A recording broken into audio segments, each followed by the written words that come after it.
मूल्य जो है ज्ञान है। तो इस आध्यात्मिक ज्ञान से आंतरिक शक्ति मिलती है। आध्यात्मिक ज्ञान अर्थात क्या, कि अध्यात्म के अंदर जो आत्मा है, परमात्मा है, या कर्म का सिद्धांत है, स्वर्ग और नरक की बातें हैं, उसको कहा जाता है आध्यात्मिक ज्ञान। तो आध्यात्मिक ज्ञान से आंतरिक शक्ति आती है। आंतरिक शक्ति कि आत्मा अजर अमर अविनाशी है।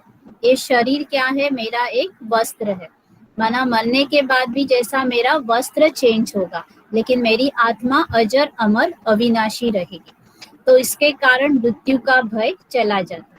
तो आध्यात्मिक ज्ञान से आंतरिक शक्ति मिलती है। जैसे होता है कि आध्यात्मिक ज्ञान से कि परमात्मा सर्वशक्तिवान मेरे साथ है। जब हम सर्वशक्तिवान मेरे साथ है तो किसी भी प्रकार की समस्या हो, मुसीबत हो, मुझे परमात्मा वहां से निकालेगा। तो इससे क्या होगी, आंतरिक शक्ति मिलेगी। दूसरा है कि आध्यात्मिक ज्ञान से गुण और शक्ति की सुगंध फैलती है। तो जैसे पहले एग्जाम्पल में हमने बल्ब देखा कि बल्ब क्या होता है, उसकी लाइट देता है। तो लाइट के दो अर्थ होते हैं, एक तो प्रकाश देता है और दूसरा है माना हल्का होना। लाइट माना हल्का और लाइट माना शक्ति, प्रकाश। तो ये ज्ञान दोनों प्रकार का कार्य करता है। ज्ञान से हमारी आंतरिक शक्ति भी बढ़ती है, तो ज्ञान से हमें हल्के भी होते हैं, माना टेंशन से फ्री होते हैं। फिर आध्यात्मिक ज्ञान से गुण और शक्ति की सुगंध जो है फैलती है ना। सभी को, जिसके पास आध्यात्मिक व्यक्ति है उसको सभी को पसंद करते हैं, क्योंकि उसके पास क्या होती है, हॉनेस्टी होती है, फिर निर्माणता होती है, नम्रता होती है, तो वो सभी को पसंद आती है। तो गुण और जैसे फूल है, सभी पसंद करते हैं अपने पास रखने के लिए, क्योंकि वो सुगंध देते हैं। तो आध्यात्मिक व्यक्ति भी सभी जगह प्रिय हो जाते हैं। फिर आध्यात्मिक ज्ञान से पुराने संस्कार और नकारात्मक चिंतन को भस्म करने की शक्ति होती है। कि जब हमें आध्यात्मिक ज्ञान मिलता है, कि कर्म का ज्ञान मिलता है, जैसा हम कर्म करेंगे वैसा हमें फल मिलेगा। अगर हम अच्छा कर्म करेंगे तो अच्छा फल मिलेगा, यह आध्यात्मिक ज्ञान हुआ। या बुरा कर्म करेंगे तो बुरा हो जाएगा। अगर हम किसी को दुख देंगे तो दुखी होकर मरेंगे, यह आध्यात्मिक ज्ञान हुआ। तो इससे क्या होता है, जो हमारे पुराने संस्कार है वो सारे पुराने संस्कार भस्म हो जाते हैं। हम मैंने जैसे एग्जाम्पल बताया कि अग्नि का एग्जाम्पल है, इसके अंदर पूरा किचड़ा जल जाता है। या जैसे आध्यात्मिक ज्ञान है कि योग से विकर्म विनाश हो जाते हैं, कि जितना हम परमात्मा को याद करेंगे तो उतना हमने जो भी जाने अनजाने में विकर्म किए वो भस्म हो जाते हैं। तो आध्यात्मिक ज्ञान में वो शक्ति है कि पुराने संस्कार और नकारात्मक चिंतन को भस्म करने की शक्ति आती है। तो ऐसे आध्यात्मिक ज्ञान से हमारे पास पॉइंट होने चाहिए। फिर आगे का हम देखेंगे।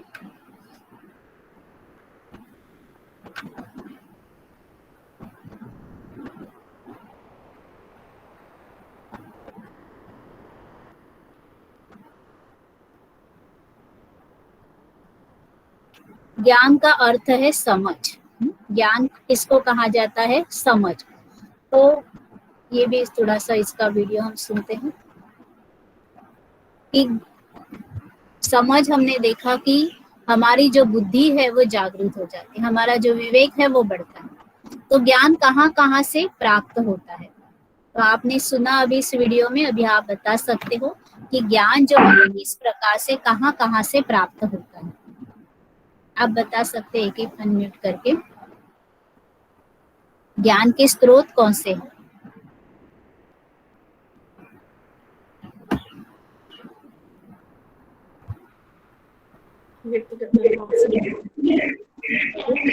एक्सपीरियंस से हमें ज्ञान मिलता है। और से हमें ज्ञान मिलता है। कभी हम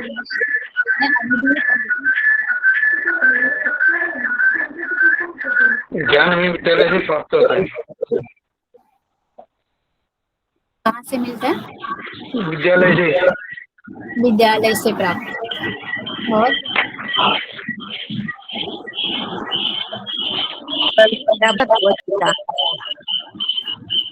सत्संग से, सत्संग में जाने से ज्ञान मिलता है। भगवत गीता ग्रंथ, भगवत गीता ग्रंथ ना, किताबों आदि द्वारा भी हमें ज्ञान मिलता है। और अनुभव से ज्ञान मिलता है। अनुभव से ज्ञान मिलता है। और सीखने से भी प्राप्त होता है। ज्ञान सीखने से भी मिलता है, जैसे वो ट्रेनिंग इंस्टीट्यूट होते हैं, स्कूल कॉलेज में हम जाते हैं, तो ज्ञान सीखने से भी मिलता है। इसीलिए देखो वो मिलिट्री में जब भर्ती हो जाते हैं तो उनके लिए ट्रेनिंग रखा जाता है। और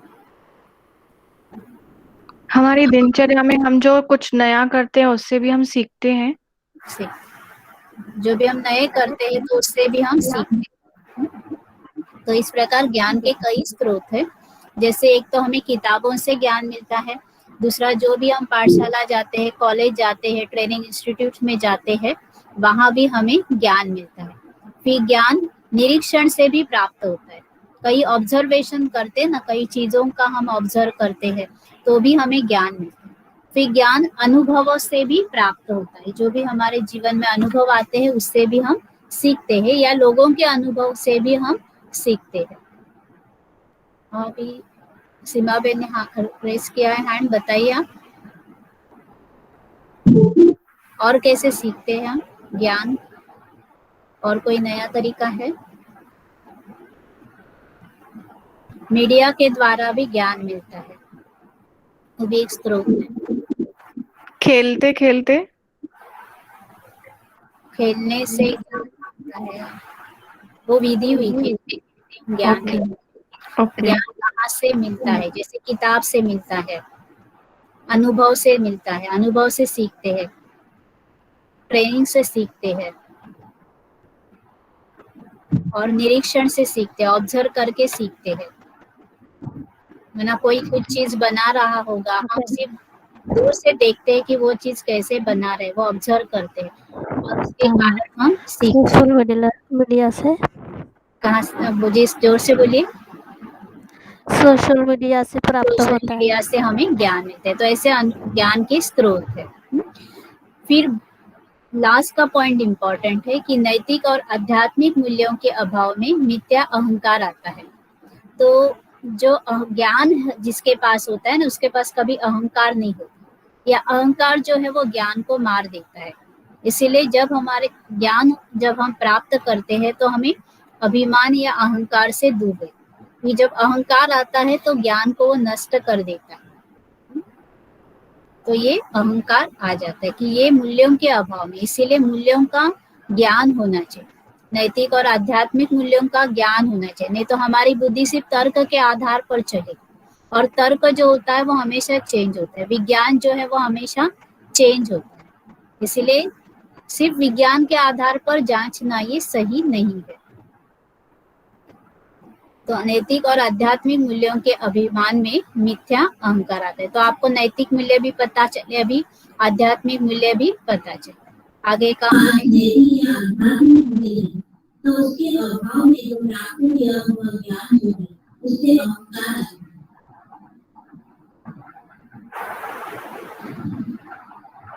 ज्ञान के प्रति विशेष उदाहरण कुछ महान दार्शनिक ने ज्ञान के संदर्भ में अपने विचार व्यक्त किए। सबसे पहला स्वयं अल्पों के समझना ज्ञान प्राप्त करने की दिशा में एक महत्वपूर्ण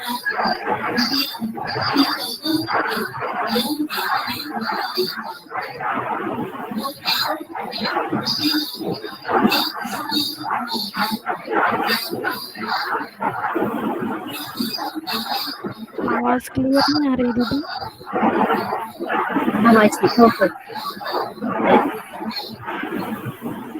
तो अभी इसके अंदर यही बताया है।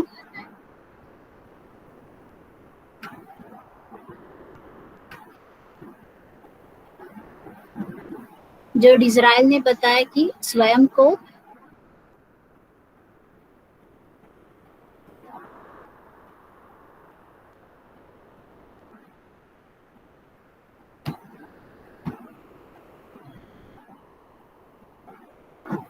इसके अंदर यही था कि जो स्वयं को अल्पज्ञ समझना, अगर ज्ञान प्राप्त करने के लिए एक अपने आप को अल्पज्ञ समझो, अगर हम समझेंगे कि मुझे सब कुछ आता है तो हम नहीं सीख सकते। तो अल्पज्ञ समझ में, जैसे एग्जाम्पल देते हैं ना, वो पानी अगर उल्टा रखा हुआ है घड़ा तो उसके ऊपर पानी कितना भी डालो तो वो अंदर जाएगा नहीं। तो डिज़रायल ने यही कहा कि स्वयं को अल्पज्ञ समझो। दूसरा उसने कहा कि मैं कुछ भी नहीं जानता हूँ, ऐसे समझकर आप सीखना शुरू करो। अगर समझेंगे कि आपने बहुत कुछ पढ़ा हुआ है और आप सीखने जाओगे तो आपको नहीं समझेगा। इसके लिए पहले समझो कि मैं कुछ भी नहीं जानता।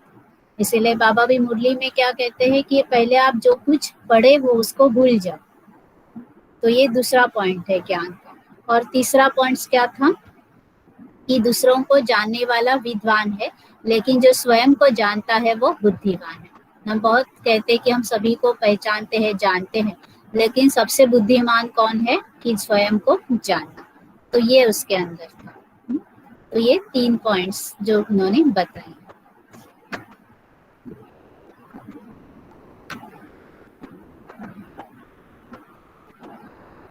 यहाँ यही बताया कि ज्ञान का अर्थ जो है वो है समझ। और जब अहंकार आता है तो हमारा जो सीखने की जो योग्यता होती है वो नष्ट होती है। और हर क्षण या हर परिस्थिति हमें क्या होती है, सिखाती है। जैसे कोरोना ने भी हमें क्या किया, इस परिस्थिति ने भी हमें बहुत कुछ सिखाया है ना। टेक्नोलॉजी हम कितने सीखे है ना। ऐसे हम जूम हो या गूगल मीट हो, हम पहले नहीं पता था, लेकिन हमने ये परिस्थिति ने हमें ये सारी बातें सिखा दी। फिर अभी थोड़ा सा मेडिटेशन है तो सभी सीधे बैठ जाए।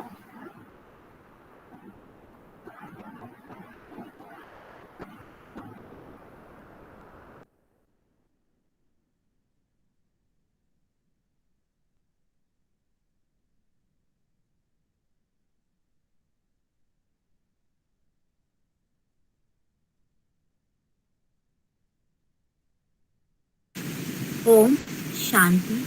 मैं एक ज्ञान स्वरूप आत्मा हूँ। मैं आत्मा अज्ञानता से पूर्णतः मुक्त हूँ। मुझ आत्मा को स्वयं परमात्मा तथा सृष्टि चक्र के रहस्य का ज्ञान हो रहा है। मैं आत्मा अपने सत्य स्वरूप का अनुभव कर रही हूँ। मैं आत्मा सर्व प्रकार के बंधनों से पूर्णतः मुक्त हूँ। मैं आत्मा संकल्पों से शांति का अनुभव कर सकती हूँ। ज्ञान ही प्रकाश और शक्ति है। ज्ञान से मैं आत्मा आंतरिक शक्ति का अनुभव कर रही हूँ। अपने यथार्थ स्वरूप की अनुभूति से शांति का अनुभव हो रहा है। अपने सत्य ज्ञान से मैं आत्मा हल्कापन का अनुभव कर रही हूँ। मैं सर्व मनुष्य आत्माओं की शुभ चिंतक हूँ। मैं जीवन में आने वाली बाधाओं का प्रभावशाली ढंग से सामना कर सकती हूँ। मैं एक आध्यात्मिक शक्ति हूँ। मेरी बुद्धि स्वच्छ और स्पष्ट है। मुझ आत्मा को प्रत्येक वस्तु के यथार्थ स्वरूप का बोध हो रहा है। इस प्रकार आप ज्ञान के ध्यानाभ्यास का चिंतन बिंदु द्वारा अनुभव कर सकते हैं।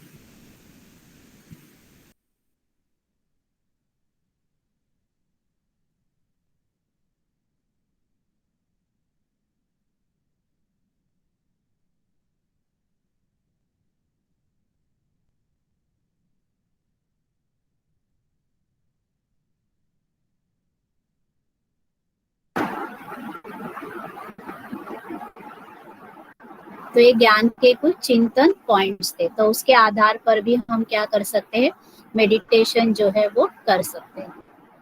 तो उसके अंदर सारे पॉइंट्स वो कवर होते हैं। फिर आगे का देखेंगे। यहाँ व्यक्तिगत अनुभव से प्राप्त हुआ ज्ञान ये सीखकर सीखे हुए ज्ञान की तुलना से अधिक शक्तिशाली होता है। तो ज्ञान के भी तरीके स्रोत है, एक है अनुभव से प्राप्त करना और दूसरा है सुनकर ज्ञान प्राप्त करना। तो कौन सा ज्ञान अधिक शक्तिशाली होता है?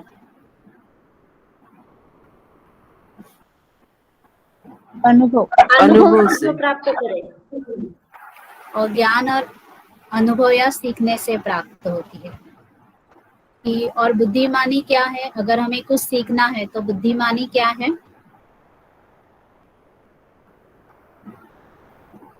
जो स्वयं स्वयं को जानना। स्वयं को जानना, या जैसे अज्ञान का नहीं समझना, अज्ञान का ही अपने आप को समझेंगे तो हम सीख सकते हैं, है ना। जैसे हमने वो देखा और कि स्वयं को अल्पज्ञ समझना, है ना, मैं बहुत कम जानता हूँ ऐसे समझना, तो हम सीख सकते हैं। या मैं कुछ भी नहीं जानता हूँ, ये अगर समझते हैं तो आप अच्छी तरह से सीख सकते हो। और स्वयं को जानना, दूसरों को जानना अलग बात है, लेकिन स्वयं को जानना ये ज्ञान सीखने का एक तरीका। फिर सारांश में हमने ये देखेंगे कि आध्यात्मिक शक्ति से विचार, यथार्थ वाणी, कल्याणकारी और कर्म जो है वो सफल होते हैं।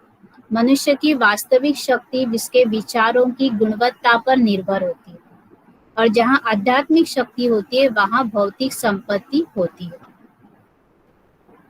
अहंकार से सीखने की योग्यता नष्ट हो जाती है। दूसरे को जानने वाला विद्वान है, परंतु स्वयं को जानने वाला बुद्धिमान। तो इसका ये समरी था कि आध्यात्मिक शक्ति, आपको पता चला होगा कि आध्यात्मिक ज्ञान से कैसे शक्ति आती है और हमारी वाणी भी कैसे होती है, कल्याणकारी होती है, और कर्म भी हमारे सफल, कर्म के अंदर भी सफलता आती है। फिर मनुष्य की वास्तविक शक्ति जो है वो उसके विचारों पर होती है, न कि शरीर पर होती है। तो विचारों की गुणवत्ता पर उसकी वास्तविक शक्ति होती है। और जहाँ आध्यात्मिक शक्ति होती है वहाँ भौतिक संपत्ति भी अवश्य होती है। और जहाँ अहंकार आता है वहाँ हम ना सीखना बंद हो जाती, योग्यता नष्ट हो जाती। तो इस प्रकार के यहाँ ज्ञान का अर्थ क्या है वो कीजिए। फिर ज्ञान से संबंधित उदाहरण लिखिए। फिर ज्ञान से हम किस प्रकार अनुप्रयोग किया जा सकता है। फिर ज्ञान के विचार द्वारा हम कैसे संपन्न बन सकते हैं, और ज्ञान का किस प्रकार ध्यानाभ्यास किया हो। तो आपको समझ में आया ही होगा ज्ञान के पॉइंट्स।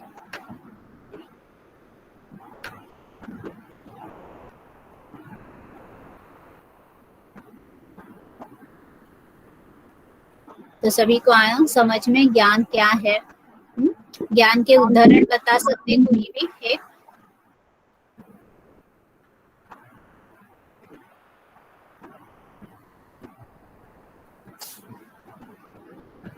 उदाहरण अर्थात किसने, कौन से व्यक्ति ने किस ज्ञान के बारे में क्या बताया है। अब डायरेक्ट अनम्यूट करके बताइए, हाथ रेज नहीं करें। सीमा बेन बताइए।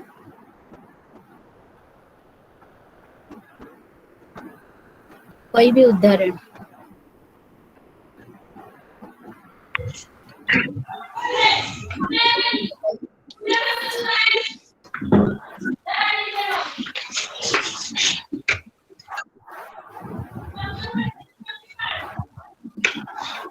कौन बता सकते हैं अभी उदाहरण ज्ञान के? वाक्य किसने उच्चारे?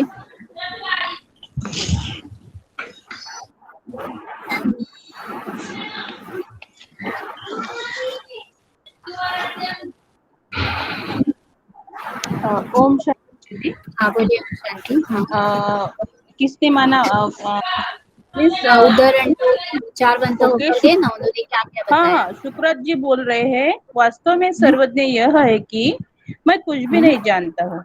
मैं कुछ भी नहीं जानता। नहीं ये जानता सुकरात। तो ये प्लेटो, बोल रहे हैं। सुकरात ये बहुत उनको माना जाता है पूरे विश्व के अंदर। और किसने क्या बताया? प्लेटो ने बताया कि एक बुद्धिमानी पूर्ण अज्ञानता ज्ञान का एक आवश्यक अंग है। हाँ, बुद्धिमानी पूर्ण अज्ञानता अज्ञान समझना, तो ये ज्ञान का आवश्यक अंग है। अंग है। इसमें बुद्धिमान है वो व्यक्ति, डिजराइल ने कहा। कहा स्वयं को अल्पज्ञ समझना ज्ञान प्राप्त करने की दिशा में एक महान कदम है। हाँ, स्वयं को अल्पज्ञ समझना ये भी ज्ञान प्राप्त करने की दिशा में एक महत्वपूर्ण कदम। तो ज्ञान तो पूरा आपको, हाँ, बोलिए बोलिए। ओम शांति। HFMEL कह रहे हैं, दूसरों हाँ। को जानने वाला विद्वान है, परंतु स्वयं को जानने वाला बुद्धिमान है। दूसरों को जानने वाला विद्वान है, परंतु स्वयं को जानने वाला ही बुद्धिमान है। ओम शांति। Very good. ओम शांति। तो हमने इस प्रकार का ज्ञान देखा। अभी दूसरा जो यूनिट है पवित्रता का, उसका भी हम थोड़ा सा देखते हैं।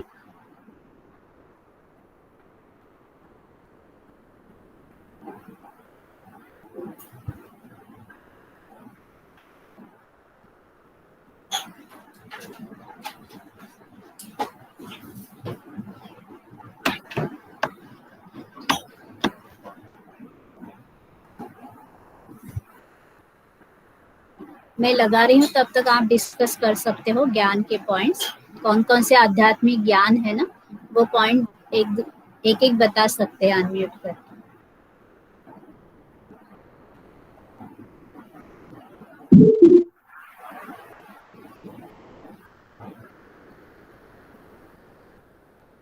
ज्ञान के एक आध्यात्मिक ज्ञान के एक पॉइंट्स बता सकते।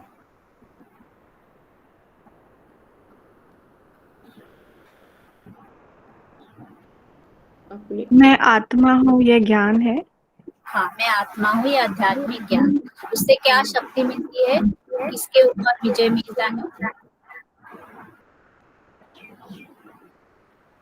अपने आप नहीं को, समझा दीदी।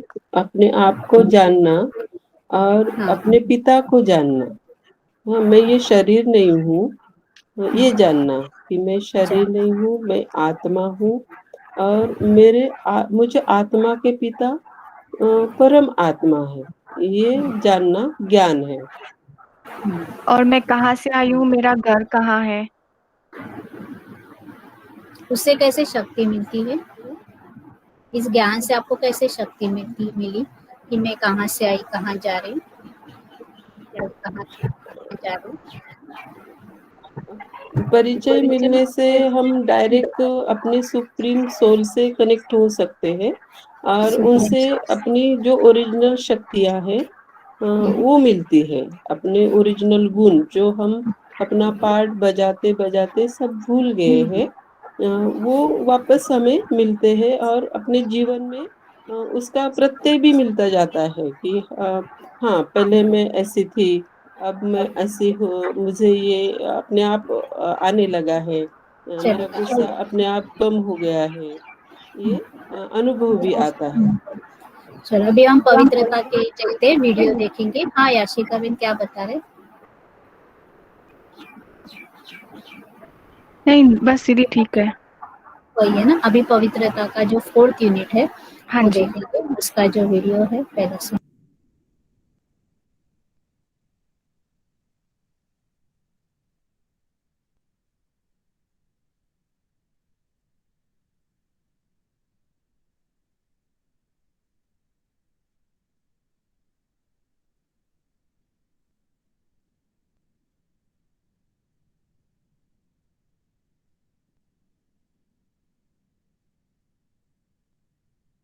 अगर हम सदैव इस स्मृति में रहेंगे तो हम निश्चिंत रहेंगे या हमें खुशी या सुख का अनुभव कर सकते हैं। नीचे दिखाए है कि पवित्रता आधार है। खुश कर आपके मन में क्या क्या विचार आ रहे हैं उसको आपको नोट करना है।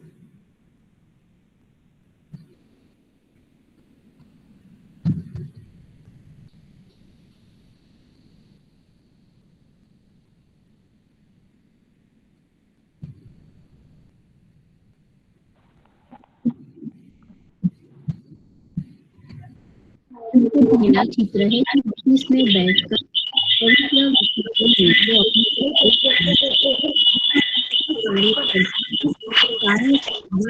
विचारों में फिर उसके बाजू में एक बताया हुआ है छोटे बच्चे का जैसे उसकी आंखों में पवित्रता दिखाई है, माना वो विकारों से भी अनजान है या विकारों की भी अविद्या है, तो हमारा दृष्टिकोण, हमारा मनोभाव भी इतना पवित्र होना चाहिए। फिर लिखा हुआ है, मैं शुद्ध पवित्र आत्मा हूँ। अगर हम सदैव इस स्मृति में रहेंगे तो हम निश्चिंत रहेंगे या हमें खुशी या सुख का अनुभव कर सकते हैं। नीचे दिखाए है कि पवित्रता आधार है खुशी और सुख प्राप्त करने। पवित्रता में इतनी शक्ति होती है जो दुख को भी सुख में परिवर्तन कर सकती है। उसके बाजू में दिखाया है कमल, जो कीचड़ में आता है फिर भी उसको कीचड़ नहीं लगता है, या जो भी पानी भी गिरता है उसको भी वो झटकता है। तो पवित्र व्यक्ति का मन ऐसे ही होता है जो व्यर्थ विचारों को अपने यहाँ आने नहीं देता। नीचे मेडिटेशन करते हुए व्यक्ति बताया है, जो पवित्र विचारों वाला व्यक्ति होता है वो सभी के प्रति शुभ भावना और शुभ कामना करता है। जिसके पास पवित्रता होती है वो निंदा स्तुति में भी, लाभ हानि में भी उसकी स्थिति एकरस रहती है। फिर दिखाया है कि सोते हुए बच्चा, तो स्वप्न में भी अपवित्रता या संकल्प में भी अपवित्रता न आना, इसी को ही पवित्रता कहते हैं।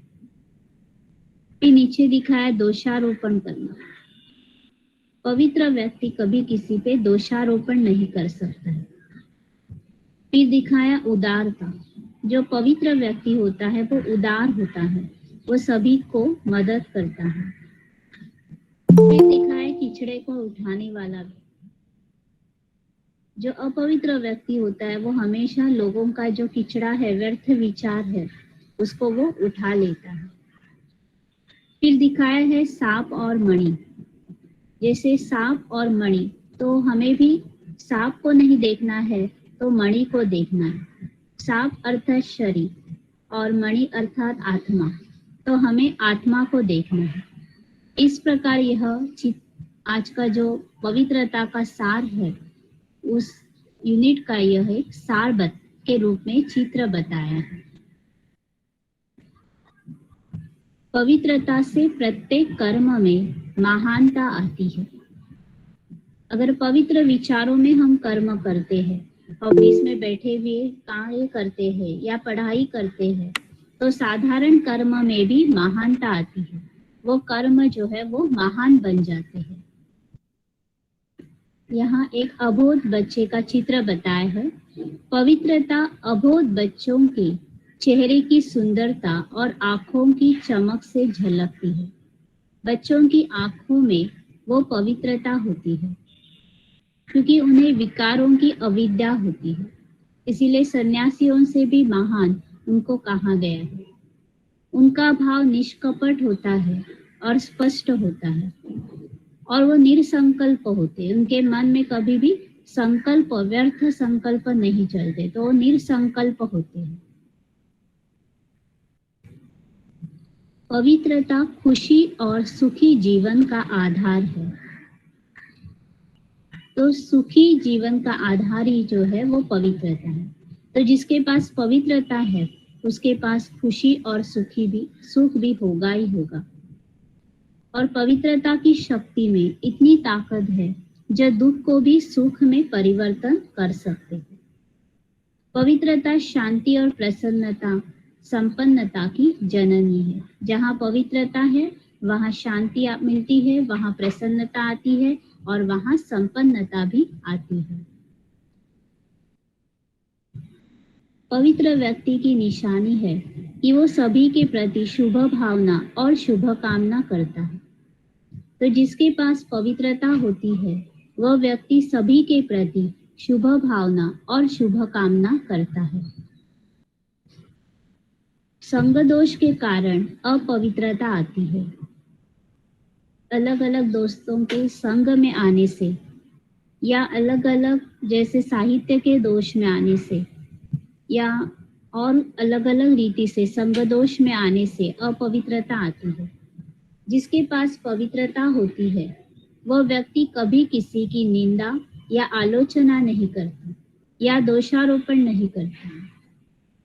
और जिसके पास पवित्रता होती है वह व्यक्ति सभी का सम्मान करता है और उदारता के साथ दूसरों से बात करता है।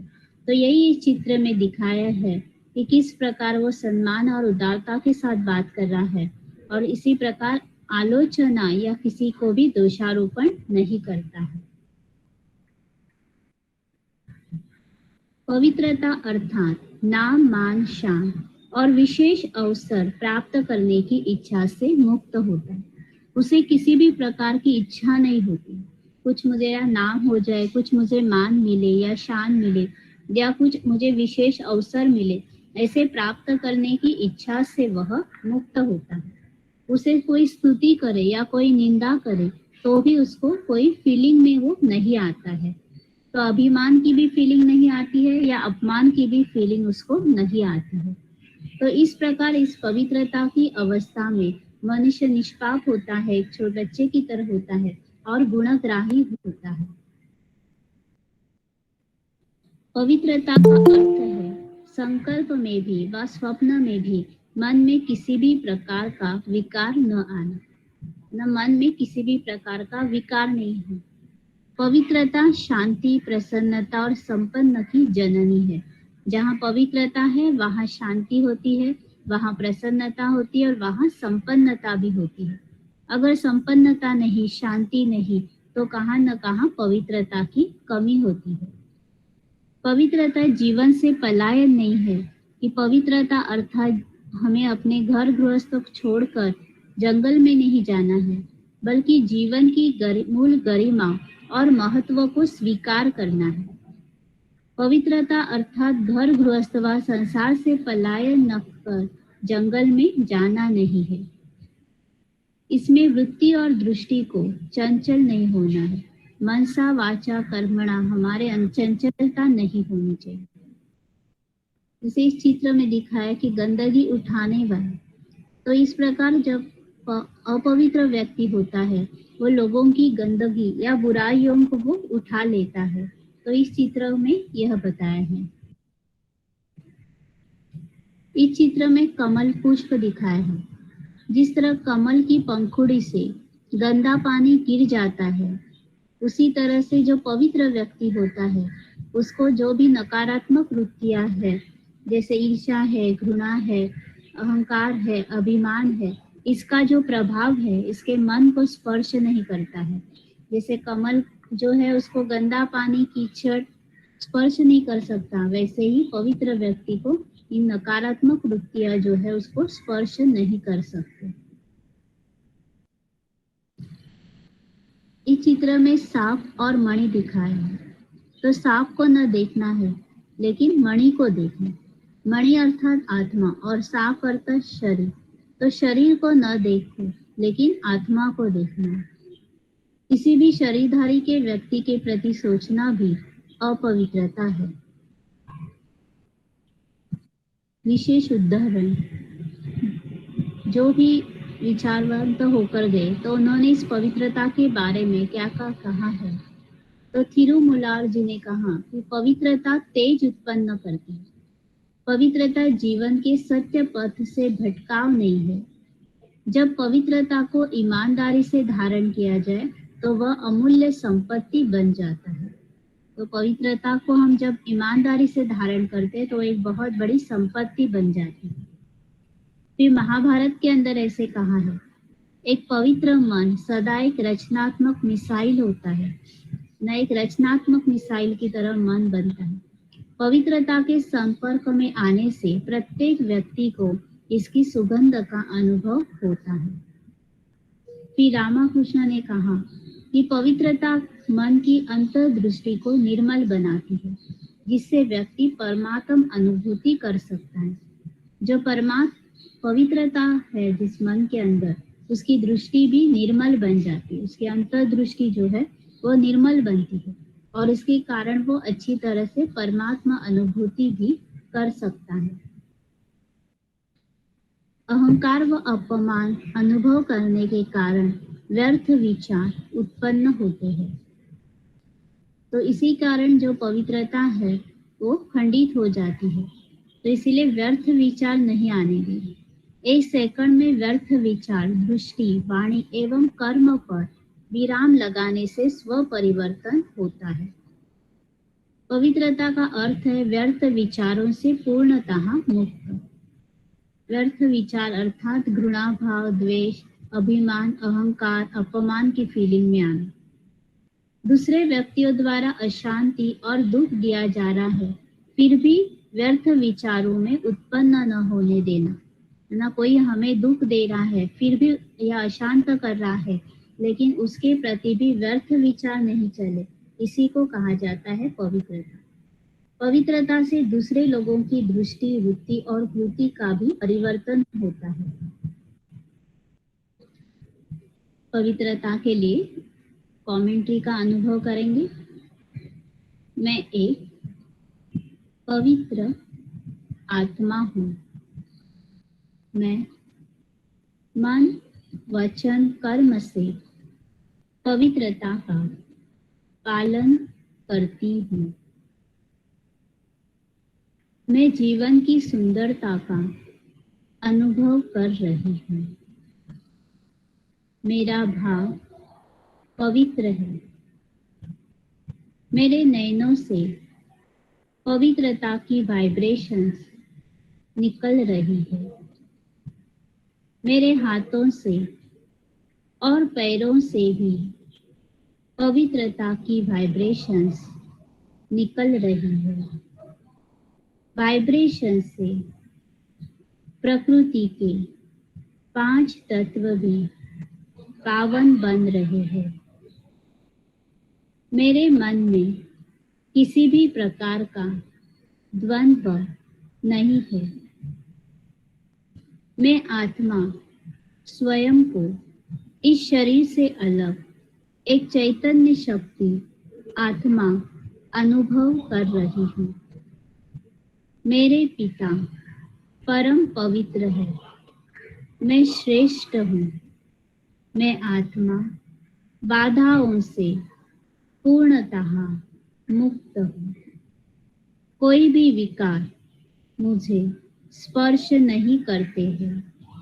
पवित्रता सुख और शांति की जननी है। पवित्रता मेरा मूल धर्म है। मैं आत्मा अपमान और अहंकार से मुक्त हूँ। व्यर्थ विचारों, व्यर्थ बोल व व्यर्थ कर्म को पूर्ण रूप से समाप्त करने में समर्थ हूँ। पवित्रता जीवन से पलायन नहीं, अर्थात घर बार छोड़कर हमें जंगल में जाना नहीं है, बल्कि जीवन की मूल गरिमा और महत्व को स्वीकार करना। पवित्रता की पर्सनालिटी सबसे श्रेष्ठ पर्सनालिटी। पवित्रता आत्मा का मूल धर्म है। आत्मा का जो मूल धर्म है वो पवित्रता है, ओरिजिनल नेचर है। पवित्रता से प्रत्येक कर्म में महानता आती है। अगर पवित्र विचारों में हम कोई भी कर्म करें तो वो कर्म जो है वो महान बन जाता है। पवित्रता खुशी और सुखी जीवन का आधार है। जहाँ पवित्रता है वहाँ खुशी और सुखी होता ही है। पवित्रता ही सत्य निष्ठता है। पवित्रता का संबंध सत्य निष्ठता से है। तो पवित्रता ही क्या है? सत्य निष्ठता है। जिसके पास पवित्रता होती है वह व्यक्ति सभी के प्रति शुभ भावना और शुभ कामना करता है।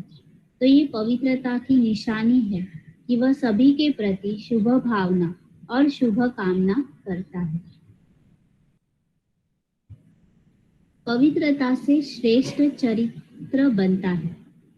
पवित्रता की पर्सनालिटी सबसे बड़ी पर्सनालिटी, जिसका किसी के साथ कंपटीशन नहीं हो सकता।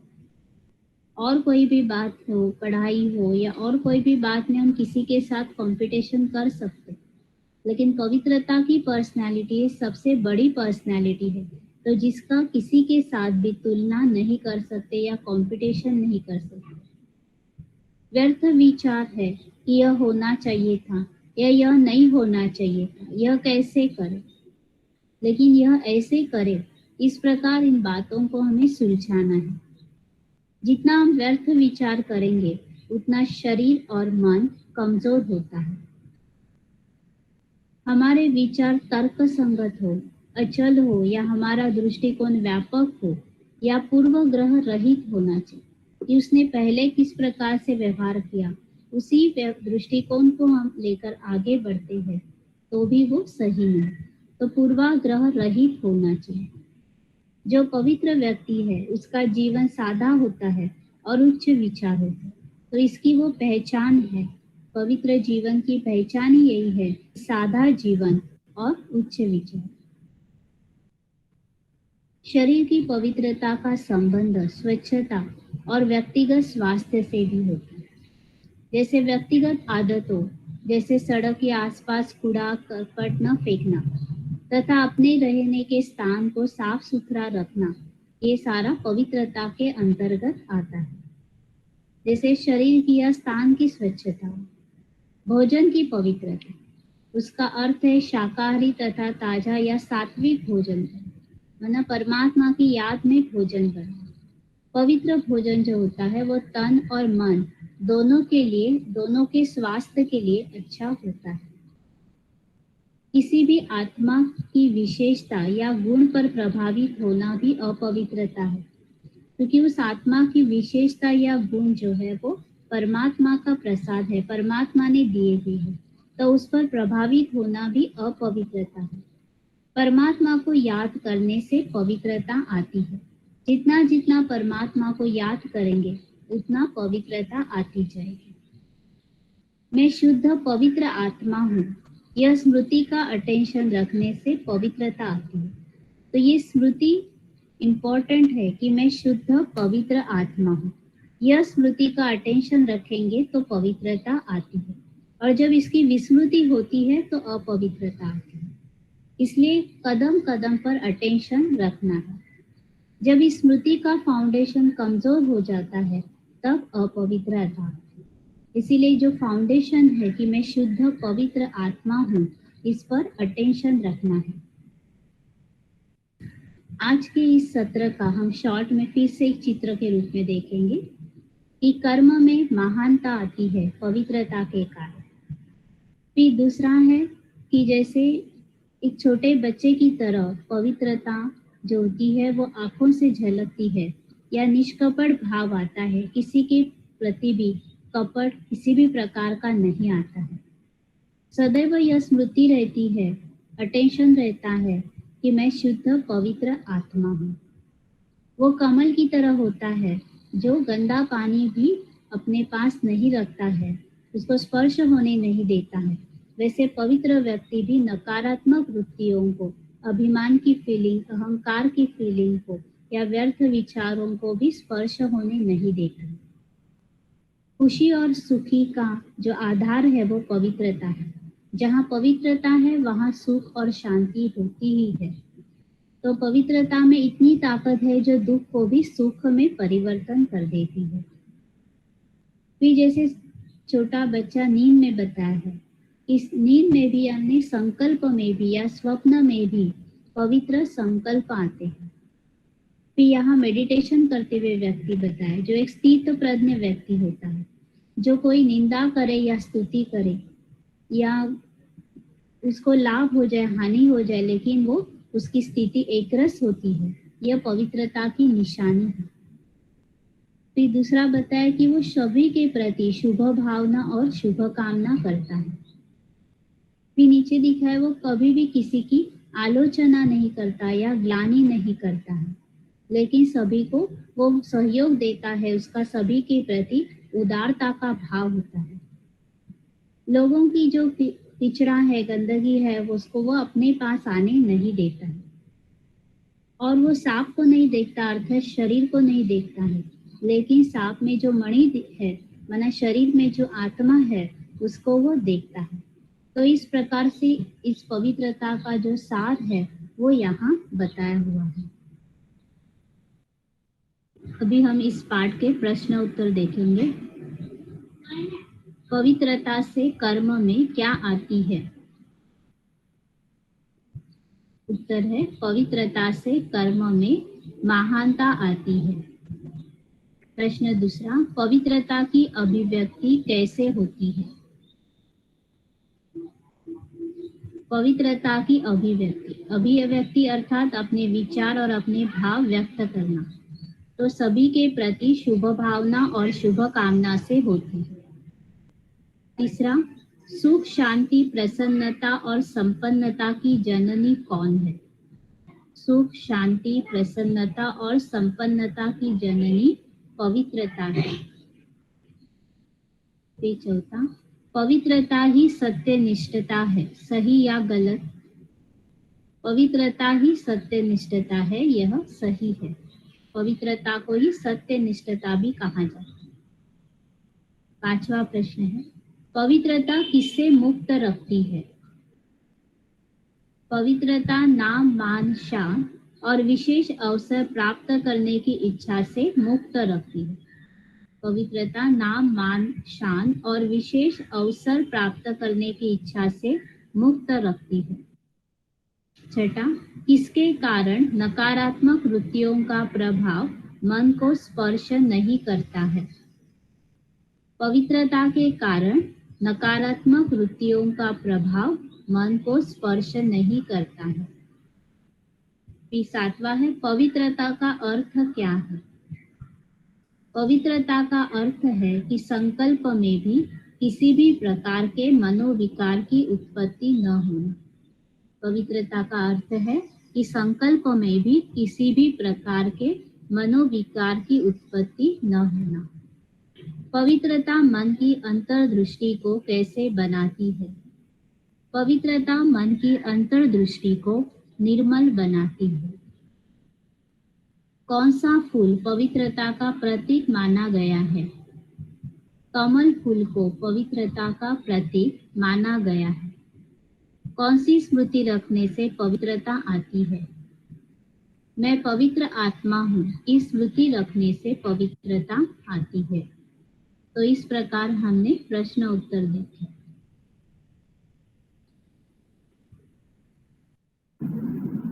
ओम शांति। आज हमने पवित्रता का यूनिट देखा। तो पवित्रता अर्थात मन के अंदर थोड़ा भी विकार नहीं आना, यहाँ तक कि संकल्प और स्वप्न मात्र में भी व्यर्थ संकल्प या कोई भी विकार न आना।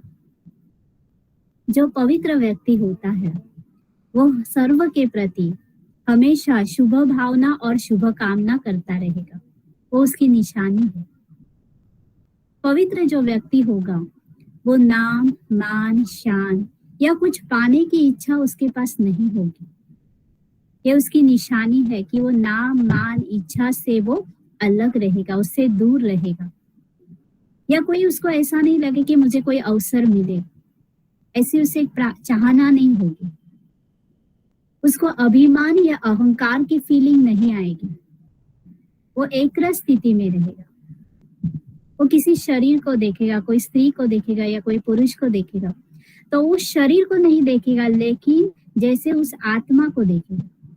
जैसे सांप के अंदर एक मणि होता है, तो सांप यानी शरीर, मणि अर्थात आत्मा। तो जो पवित्र व्यक्ति होता है वो कभी भी शरीर को नहीं देखेगा, तो उस शरीर में बैठी हुई आत्मा को देखेगा। वो आत्मा समझकर आत्मा से बात करेगा। एक कमल की तरह होगा। जैसे गंदा पानी भी कमल अपने पास नहीं रखता है, ना कीचड़ रखता है, वैसे वो पवित्र व्यक्ति जो होगा वो अव्यर्थ विचार अपने मन में आने नहीं देगा। व्यर्थ विचार, ऐसे क्यों हुआ, ऐसे कैसे हुआ, इस प्रकार का विचार नहीं होगा। या किसी की आलोचना नहीं करेगा, किसी की गलतियां नहीं ढूंढेगा। तो ये व्यर्थ विचार, पवित्र विचारों से वो हमेशा दूर अपने आप को रखेगा। वो सदैव ये स्मृति में रहेगा कि मैं पवित्र आत्मा हूँ। सदा हर बार उसका अटेंशन रहेगा और वो सदा रहेगा मैं वो परम पवित्र परमात्मा की संतान हूँ, यह स्मृति में रहेगा। तो और उससे बहुत सारी शक्तियां पवित्रता की लेगा। तो अपवित्रता उसके पास आ नहीं सकती है। तो पवित्रता जहाँ है वहाँ खुशी है, वहाँ सुख है, वहाँ शांति है। ऐसे एक वहाँ गेट था और उस गेट के अंदर जिनके पास टिकट थे उनको अंदर ले रहे थे और जिनको नहीं टिकट था उनको नहीं ले रहे थे। तो टिकट कौन सा था और वो गेट कौन सा था? तो जो टिकट था वो पवित्रता का था और वो जो गेट था वो स्वर्ग का गेट था। तो जिनके पास ये पवित्रता थी उनको वो स्वर्ग के गेट के अंदर परमिशन दे रहे थे, वो सुख का अनुभव उनको दे रहे थे। तो इस प्रकार आज हमने पवित्रता का लेसन जो था वो देखा। Thank you. ओम शांति। Thank you. ओम शांति। ओम शांति। दीदी एक रिक्वेस्ट है मेरी, ये वर्किंग डेज में आप